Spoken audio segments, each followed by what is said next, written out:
Donald Trump seems confused about Jerusalem. Do you maybe find Middle East politics a bit confusing? Hard to tell all those claims and counterclaims apart, to sort out just who deserves to govern which piece of land? Well, the Trump administration is here to make matters more bewildering and stressful for everyone. First, out of the blue, President Donald Trump announced on December 6 that he was formally recognizing Jerusalem as Israel's capital, tossing aside 70 years of careful American neutrality and infuriating Palestinians, who also want their capital to be in Jerusalem. Then, this week, Secretary of State Rex Tillerson said, the United States isn't actually going to move its embassy from Tel Aviv to Jerusalem until 2020, if then.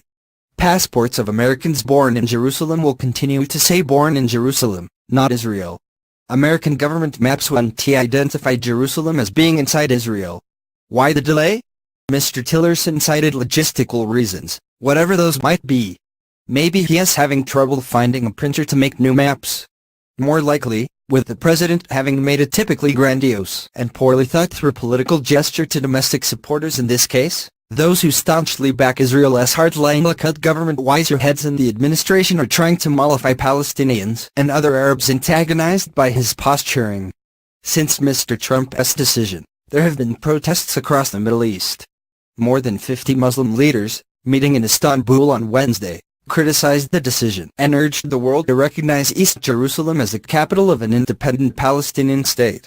In Brussels, most leaders of the European Union, one of the Palestinian Authority's biggest donors, have rejected the idea of following Mr. Trump's lead. But the backpedaling on Jerusalem don't appear to be having much effect. On Friday, Israeli troops fatally shot 4 Palestinians and wounded more than 300 others with live fire during demonstrations in Gaza and the West Bank. With Vice President Mike Pence set to visit Israel next week, Palestinian leaders are refusing to meet him. Administration officials say they realize that the Palestinians may need a bit of a cooling-off period. Israel's government has been in West Jerusalem since the state's founding in 1948.